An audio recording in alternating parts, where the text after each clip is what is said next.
I'm Maggie Sargent. Oh, you're talking to them. Yeah, okay. Yeah, you can sorry. be on your phone. I'm Maggie Sargent, and this is Vegan Starz. We're here at Olak Restaurant, which is an awesome Vietnamese restaurant here in downtown LA. It's vegan, amazing, and thank you for being here. I've got Neal Brennan, who's one of my absolute favorite stand-up comedians ever. I met him at the Laugh Factory years ago, and he is a regular at Laugh Factory Comedy Store, was the co-creator of the Chappelle show. What? What a credit, huh? And he's done so many other directing things and writing things. But actually, when I met you, do you remember what I told you? Yeah, you told me a bunch of things. Well, I told you you were like my favorite. So yeah. And I believed you. Yeah, he is and has been one of my favorite comedians. So Neal is one of the reasons that I'm actually a vegan. So when I met you, yes. I met you, it was like 4 years ago, and I was still eating cheese. And you told me that girls have a thing with cheese. Was I wrong?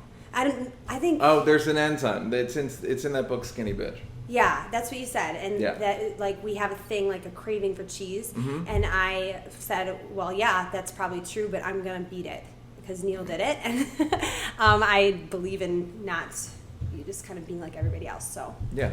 Anyway, so I wanted to talk to you about why you're vegan and what's that like? How long has it been? Well, it started because I lied to you about being vegan. I'm kidding. Have you ever heard that Alec Baldwin actually became a vegan because when he started dating Kim Basinger, their first date, she goes, I'm a vegan. And he goes, yeah, me too. Oh, that's great. And then and they were actually at Morton's Steakhouse. Yeah. Oh, okay. Yeah, he just like got vegetables. It's like a sitcom-y lie. That is. I became vegan because I'm not like huge into meat. I was never huge into it, and I just realized like it's such the what it takes to raise animals is just the amount of resources that humans could use would be like water and corn and wheat and all these things. Like I'd rather humans get that than animals. So it's more about humans than it is about animals. Okay, I just think the beef industry is disgusting. They're all disgusting. Yeah. They're all absolutely disgusting. So, and I saw the movie Earthlings, which is pretty graphic. I couldn't watch that. Yeah, it's pretty graphic. Yeah, it's pretty sad. I think I was vegan by that time though. Okay. And yeah, so those are the main reasons. But I wear leather, and I'm a hypocrite. Yeah, well, it's not. You do what you can, I think. Yeah. People are so dogmatic about it. Yeah. So I still wear leather from I don't buy it, but I have old boots and stuff. Yeah. So how I buy it, Maggie. Okay. Get out. I have a shitload of just like leather, just straight leather in my car right now. In my Volt. See, I'm a hypocrite. I have a Volt, but it's got a ton of cowhides in the back. You have a Volt? Volt. What is that? The Chevy Volt, the electric. Oh, okay. That's very cool. Yeah. I see those plug-in stations at Trader Joe's and stuff. Okay, that's cool. You're very conscious of things. I try to be. Yeah. So how long has it been since you've been vegan? I think it's been 7 years vegetarian, 6 years vegan. Okay. But I also am a hypocrite because I take fish oil pills, so I'm barely even. Again, I'm like, it's another hypocritical thing. Like, I didn't take fish oil pills until a doctor was like, you have to take them. Okay. So. Yeah. I'm trying, so I'm barely, I guess I'm just vegetarian. Well, I mean, but it's not. I'm not even vegetarian. I'm not anything. Get off my podcast. I guess I'm pescatarian, but whatever. I used to take fish oil pills, but then I was burping up fish. Yeah, taste. that I got one that apparently it's good. It goes doesn't deep down. It doesn't dissolve until it's deep. Okay. So it's far away from your mouth, but okay. It still comes up every once in a while. I'm like, yeah. All right. Then I washed one once, and it got my clothes I almost had to not wear them anymore. In a washing machine. Oh, you know what? I think that happened to my pants. Yeah. Because my pants stunk. Yeah. Like the ocean. And then I realized I think I sat, but it wasn't wet. Oh it was dried off, so it was sort of hard to know. Yeah. It might have just been me. Looking back. So okay, what are you're a comic and you're in a world of non-vegans or like, no, there's more vegans in comedy than you think. Okay. I mean, then probably if I worked in NASCAR or something. Okay, that's true. So do you have a hard time with it when you go on the road finding places to eat? I don't really have that hard a time in that it's getting more popular, and also you can just eat Mexican. Yeah. You know? But the rice a lot of times is made with chicken stock. Do you ask those annoying questions? Because I'm annoying. I don't. Okay. That's the other thing that makes me a bad vegan. No. I'm like an incurious vegan. I didn't even know that they put eggs in bread for a couple years. So I thought I was vegan, but I'm like not. Yeah. I understand that. It took me a long. It's like hidden in so many things. Yeah. Like, I was in Italy and I ate croissants all summer. I was there for 3 months. I love croissants. And you didn't realize that they were butter? You didn't notice that taste? I cheated, to be honest. It's so hard in Italy to find anything. Yeah. I was in Spain and England a couple months ago, and I was just like, come on. Man. Yeah, I was with like a group of people, and I didn't want to be like, we have to go to my place. So I just would be cool about it. I know. I try not to be annoying. So, we're in LA. There's a lot of choices. Do you go out to eat a lot, or do you make things at home? I go out to eat mostly. Okay. I mentioned Sage, Yeah. the restaurant on Sepulveda, of which I am an investor. Ooh. So please, guys, Fancy. support baby. I go, and there's a Tacos Por Favor across the street from my house in Venice. So I go there a lot and just get like guacamole and beans. Oh, nice. And there's a new place a few doors down from me in Venice on Abbot Kinney. I've been there once and I need to go back. And then Crossroads, I eat at a lot. And Real Food Daily, I eat it like my probably God. 5 times a week. Their lasagna. Have you I don't think I've had the lasagna. Okay, it's just. I've only had the nachos and the club wrap. Okay, that's good. Yeah, in Chicago, I remembered seeing I was like check out people's food. You had native foods, and that's so good. Native foods as well. Yeah. I don't eat there quite as much. Great thing about native foods, they have that oatmeal cream pie. Oh my God! That I like was so talking much. about that with Ian. Yeah, it's I love bananas. That thing. Yeah. But see, I'm trying to figure out the sugar aspect. I mean, everybody says. Look, you bad. can't. It's truly picking your poison. Like you can't be right about everything. Yeah, you can't. You're meaning like you can't. You're gonna have to eat gluten. Something's gonna get you.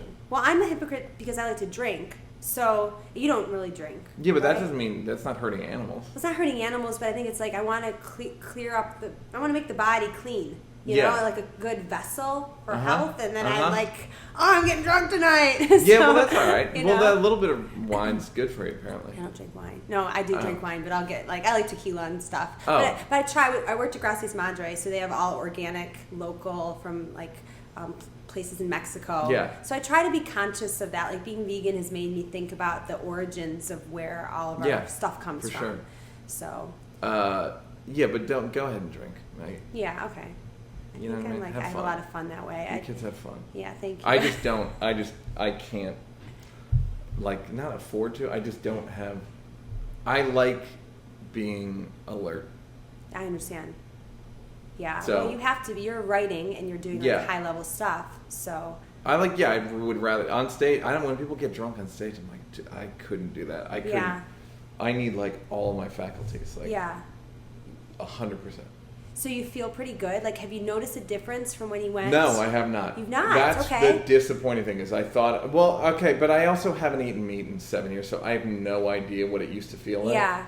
Now that I think about it, I'm remembering a feeling that I don't miss. Okay. But I can't say Maggie, I feel like $1 million. Yeah. Yeah. I feel good. I think I feel less lethargic. Mm-hmm. Like I used to feel kind of heavy, and I'm pretty light. Yeah. Now I don't know if you feel that. You're physically light as well. It seems like. Yeah.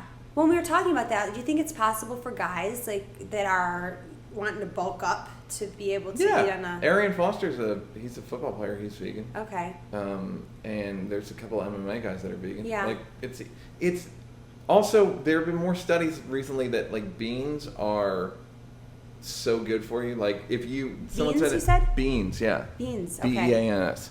are so good for you. Like, they're better for you than any meat you could ever eat. Like, they're better for your gut flora. Look it up if you're, put a link up. Do something. Yeah. Okay. That they're just if they said if we ate as much beans as we ate meat, American life expectancy would go up 4 years. Really? Yeah. It's amazing. Because when they do studies of like a place where people live a long time, it's heavily beaned out. Huh. Okay, I'll get my beans on. Yeah. Do you think that the people are getting more conscious? Like, do you care about, like, where things are definitely going? seems like that. Yeah, I don't know. I think people are getting more. I think it's definitely way more popular than it's ever been. Yeah. Like, I don't think it's even close. I think it's like way less fringe. And I think there's enough people that do it that I think people go like, well, it's also easy when people see how easy it is. If you ever take someone to Crossroads or Stage or like in New York, I'd take people to Blossom that have never been. Oh my gosh. And it's so good, and people are like, this is like, yeah, man, it's not hard. Yeah, but you have expendable income and you're going to major cities. Yeah. Like, my parents live in a farm in Buffalo, and they're going 30 minutes to a grocery store to get, like, Morning Star patties. So, like, my thought was there needs to be fast food chains that people can, well, that's where like, Veggie Girl comes in. Yeah, but, like, you're not getting Veggie Grill in Ohio when you're driving through on the highway. The hope is, I think that's the plan. I hope it is. If I had millions of dollars, that's what I'd be doing, a vegan Big Mac. Like, forget the organic, forget any of that. Just get people non-animal products. Well, there's a place, have you ever been to Doomie's in Hollywood? Oh, Doomie's is amazing. Yeah. I was actually just, like, thinking this stuff should be packaged. And I don't know, does he have plans to expand? Doomie doesn't strike me as a guy with a lot of plans. He's pretty cool. He's chill. Yeah. I've been to this restaurant and he's like, hey man, I saw you do stand-up the other night. It's like, he goes, I laughed twice. And I was like, thanks, man. And he did the thing where he's like, I used to do stand-up myself and I'm a tough audience. It's like, all right. But it's just like, when people are like, I've done that myself, where I'm like, I'm a tough audience. Like, no one cares. Just say something nice. Yeah. No one needs to know how great you normally are, and how thank you for laughing at my stuff. Yeah. I've done it, so that's why I feel like I can criticize it. You can. Yeah. So do the comics, like, I've heard you be on set and, like, somebody bringing you up has made a mention of, like, you being vegan. I heard it in Chicago once. Like, do they kind of joke around? Yeah, sometimes? I mean, I guess to me, it's like the least interesting part of me. Yeah, absolutely. But people always say, like, vegans bring it up so much. It's like, no, we don't. Yeah. You bring it up. Yeah. Like, do you think I want to talk about what I eat? It's boring. Well, thank you for... It's like, I might as well tell you about my shower. Like, and then first I do my hair, then I do, like, a soap interval. Totally. Like, I just don't... So I feel like other people bring it up and then blame you. It's like, I don't want to talk about it. Oh, my gosh, it's embarrassing. It's also a good small talk thing of, like, so how long have you been vegan? Yeah. And then so what do you do? Yeah, I've thought about it. I don't think I could. Whatever, it's the same conversation. Yeah. Over and over. But... And because you don't see... I was happy you'd come on and talk to me about this, because you're not, like, a guy that wants a label put on, like, you're I don't mind it. I just don't think I don't think anyone's gonna be like, wait a minute, Neal Brennan's a vegan. Yeah. I think it's about time I give this a try. Paul McCartney, I was kind of on the fence about, but Neal Brennan, what? Well, you were instrumental with me with the cheese thing, and like, people look up on to a one-to-one basis. Yeah, one-to-one basis. Yeah, I can really make some impact. Yeah. But on video, who knows? Yeah, we'll see. Have you like helped convert anybody? No, that's the other thing is I don't care if other people, like, I just read a tweet from someone where they're like, if you see a homeless person, give them water today. And it's like, look, man, I don't need you to tell me to be nice. Yeah. I just don't like proselytizing of any kind. Yeah. It's like, I don't expect people to. It's almost like expecting people to come to the same conclusion or something. It's like, I can't draw conclusions for you. Like, you have the same information as me. Yeah. Well, I appreciate that, because I get a little feisty about it, because I do it for the animals. And when I grew up, we cut our chickens' heads off, and there was, like, this pool. And I remember, out of spite? No, to eat them. Like my dad, actually, I remember I was 14 and we came home and there was a pool and my dad had a chopping block and then they were kind of joking around that the chickens keep running. Yeah. You know? Chicken with the head cut off, yeah. Yeah, exactly. And then we had 2 cows, Bubba and Spuddy, and we ate them for meat. And like my parents are wonderful people and we lived on a farm, but they did it because they wanted to give us organic, really healthy stuff.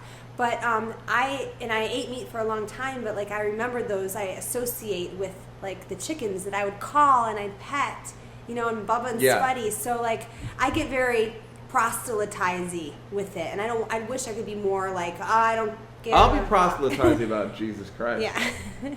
Have you accepted him? Well, I used to, also. I've accepted him, but I mean, I don't like worship him. You're so born again. Yeah, I don't. I guess I just don't see that working. I always find that like if somebody cool does it, that's helpful. Yeah. And also, more than anything, it's going to these places going to dinner. Like if I had a friend who was vegan and we'd go out to dinner like in the 90s, and we'd always go to in New York. We'd go to like Angelica and there's a like not fishy, but like I can't remember the name of it. Like a noodly place. So I would go there with him, and that was very like, oh, all right, this is doable. Yeah. That to me is the best way. That is what it's going to take. What are you working on now? I'm going to kind of transition because, Maggie. I've been directing a lot of commercials. Okay. Directed a big Nike commercial a couple months ago. That was so fun. Yeah. And I'm doing a pilot for Amazon. Okay. And I'm doing a pilot for Comedy Central. And I have a new stand-up show called 3 Mics, where I put 3 mics on the stage. I saw that on Facebook. Yeah. Okay. And I jump between mics basically. I alternate between the 3 mics. One's for stand-up, one's for one-liners that I've never been able to fit in my act, and then one's for like true emotional stuff. Really? It's all about veganism. No kidding. Like true, just stuff you'd hear more on like The Moth or something like that. Okay. You know what I mean? Sort of like emotional stories. So what's kind of going on in your life emotionally? Like, are you? In my life right now, I have a girlfriend who I am crazy about. It's really? Awesome. Congratulations. Yeah, it's so great. Is she vegan? She basically has so many dietary things that she's vegan. Okay.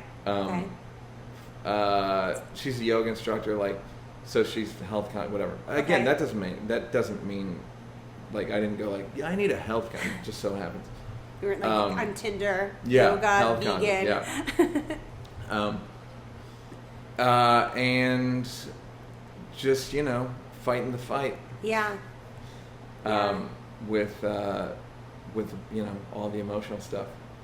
Yeah, I go up and down. I don't know. I get in the pit of despair and then I'm fine, and like I just get older and I just can't. Like I was driving down the road the other day and I was like, what is this? I don't know if you grabbing go through your that, skin? like arms and just humanity. But yeah, as a comic, you get to kind of play out. I mean, that's not like the center of all your jokes, but I feel like you're an observer and a thinker for a living, so you're offered that space and.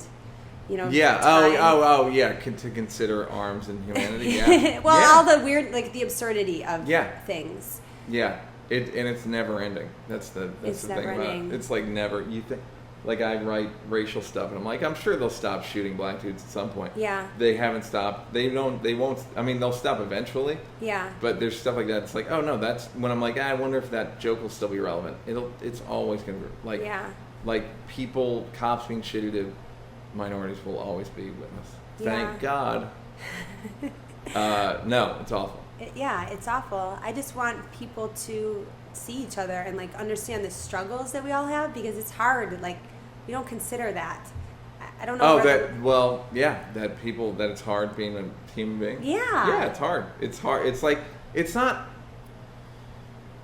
Well, it's hard enough just inhabiting having a human brain and all the dumb shit your brain does naturally, or like the bad habits you may have, and then just the knowing you're gonna die is hard, and and then having a job is hard, and then having friendships. There's a book that my girlfriend told me about called the Trauma of Everyday Life. I I think Oh, wow. no, it wasn't my girlfriend. It was my friend Molly Murray. She Okay. told me about it, and it's basically like how just every interaction's kind of stressful. Yes. Every single interaction. I know. As much as we all like, it's like I'm kind of doing this all the time, and so is everybody, I think. I was just like texting Emily, actually, she helps with this. I had a conversation with my mom. We spent the weekend together, and I'm like, words are hard sometimes because I can't, like, we're just missing each other, and not just me and my mom, but like everybody. And like, it's just so hard to like connect what I feel in here to here. Yeah. It's very stressful. I don't know. Do you think everybody feels that way, or we're just like I thinking think so. about this stuff? I think that I think people, whether they realize it or not, I think that's why people that are bad at it are so hostile. Yeah. They're just like, nothing. Yeah. Why? Like because they're mad. They feel stressed out. They feel judged. They feel like they have to perform, and they don't want to perform. Yeah. Just want to sit here and do nothing. Well, I mean, we can get in our phones too. Yeah, like, that's I'm good. sure. Thank God. But I mean, you had to do that, I'm sure, being like with all these fans after shows, and I don't know what that's like. Like just hiding my phone? Yeah, like I have to do 100%. that a lot. 100%. Sometimes it's. Yeah, as a girl, you Yeah. have to just put it down. Yeah. Put your head down and go. Yeah, I get that. Yeah. So I think now. I'll check out that book. Yeah. And if you air, I'm sure you won't air this, but I think I'm gonna tour 3 mics a little bit. I don't know where I'm gonna go, but Where will it be? I'm doing it September 9th in LA at Largo, and I'm doing it October 10th, I believe, in New Orleans. Okay. At the the Fuck Yeah Festival. Oh, amazing. Yeah. And what are your like big plans for it? You just want to I don't really touring, have big or? plans per se. Okay. Like I just want it to be good, and I'm gonna do it as like an hour, like a televised hour. Oh, like, amazing. So, but I don't have like I'm gonna make a feature film. Like I don't have any big plans like that. Okay. Well, thank you so much Yeah, for of course. talking, and I really appreciate you, and you've always been so nice and awesome. So, Neal Brennan, everybody, thank you. Yeah, of course.